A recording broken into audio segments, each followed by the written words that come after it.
Good morning everyone. Welcome back to another class of physics. So today we are going to discuss about inertia. In our last video, as I mentioned about inertia, the first law of motion is also known as law of inertia. तो inertia को आज हम थोड़ा detail में समझते हैं कि inertia होता क्या है. तो according to the definition of inertia is the tendency of a body due to which it resists to change state of rest और it resist to change state of motion in a straight line. अगर कोई body rest में है वो rest में ही रहना चाहेगी, change नहीं करना चाहेगी अपनी स्टेट को. और कोई बॉडी अगर मोशन में है स्ट्रेट लाइन में तो वो मोशन में ही रहना चाहेगी. तो वो जो प्रॉपर्टी है जिसकी वजह से वो रेसिस्ट करता है यानी रोकता है अपने आप को अपना स्टेट चेंज करने से, ठीक है, चेंज करने के लिए रोकता है अपने आप को, उसको बोलते हैं इनर्शिया. ठीक है, तो डेफिनेशन से तो समझ में आ गई कि इनर्शिया क्या है. Is a property of a body due to which it resist the change of state. ठीक है, a greater mass has a more inertia.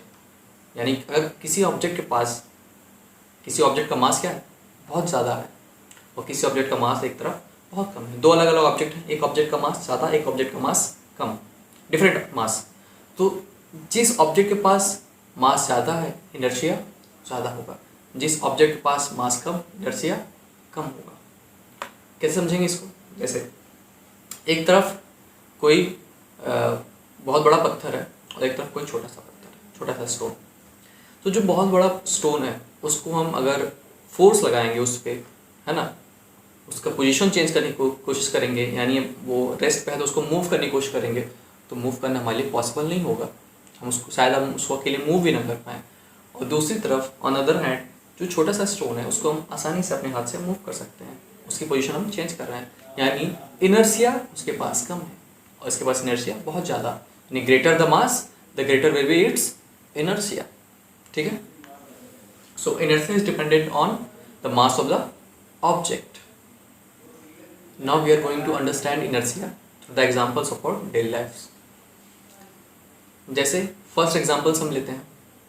while we hanging और carpets, bedsheets. ठीक है, अगर हम लोग बेडशीट है, गद्दे हैं, ठीक है, कारपेट्स हैं, उसको कहीं पे हम रखे हुए हैं, ठीक है, तो उसका धूल कचड़ा साफ करने के लिए क्या करते हैं, उसको पीटते हैं, डंडे से मारते हैं, तो उससे क्या होता है, डस्ट पार्टिकल्स जो है बाहर आ जाते हैं. तो यहाँ पे इनर्शिया का क्या काम सर, ये सोच रहे होंगे आप. तो when we apply force through a stick, जब हम लोग फोर्स लगाते हैं उस गद्दे पे, उस कारपेट पे, तो कारपेट क्या होता है, मूव करता है. लेकिन उस कारपेट में जो डस्ट पार्टिकल्स हैं वो अपना स्टेट नहीं बदलना चाहेंगे ड्यू टू इनर्शिया. तो जब वो अपना स्टेट नहीं बदलना चाहेंगे और हम गद्दे पे फोर्स लगाएंगे तो गद्दा मूव करेगा और उस जो स्टोन जो डस्ट हैं वो क्या होगा, जर्क फील करेंगे, है ना, जर्क, झटका लगेगा उन्हें. जर्क मतलब एक तरह से झटका.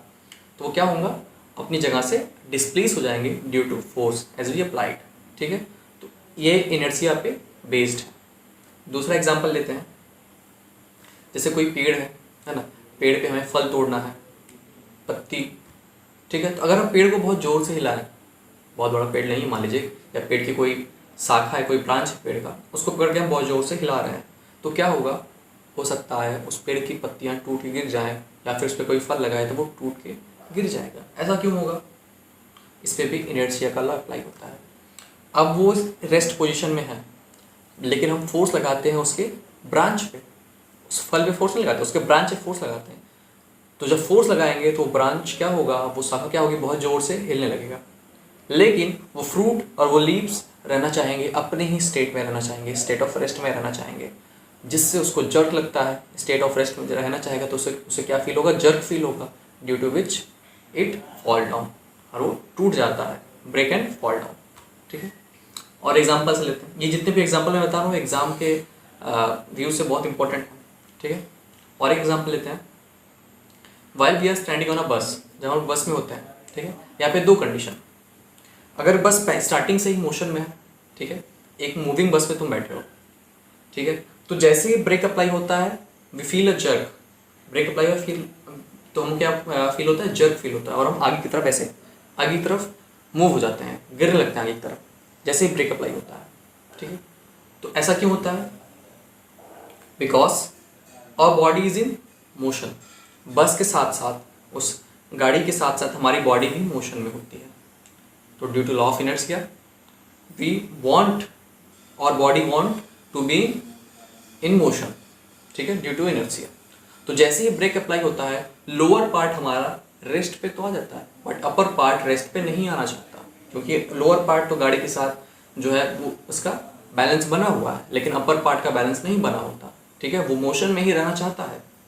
हमारा अपर पार्ट मोशन में रहना चाहता है, जिससे इनर्शिया की वजह से, और जिससे जैसे ही ब्रेक लगता है तो हमें जर्क फील होता है और हम आगे की तरफ गिरने लगते हैं आगे की तरफ, है ना।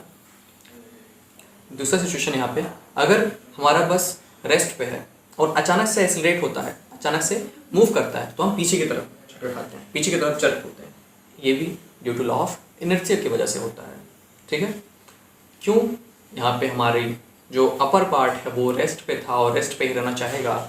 सिमिलरली दूसरे सिचुएशन में हमारी लोअर पार्ट क्या होती है, वो बस के साथ अप्लाइड होती है, वो लगी होती है बस के साथ, उसका बैलेंस बना होता है, ठीक है, लोअर पार्ट का, लेकिन हमारा अपर पार्ट रेस्ट पे था और रेस्ट पे रहना चाहेगा और वो रेसिस्ट करता है मोशन को, जिसकी वजह से हमें जर्क फील होता है और हम पीछे की तरफ मूव जाते हैं, ठीक है। That's all we need to know about inertia. We will see you in next video. Thank you.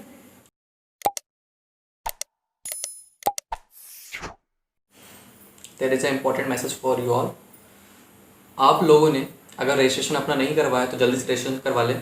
We are going to start our live classes. तो अगर आप लोग ने अगर रजिस्ट्रेशन नहीं करवाया तो जल्दी से रजिस्ट्रेशन करवा लें, और आपके जो भी क्वेश्चंस होंगे हम लाइव क्लासेस में डाउट सीजन होंगे जिसमें आपके क्वेश्चंस क्लियर किए जाएंगे, ठीक है।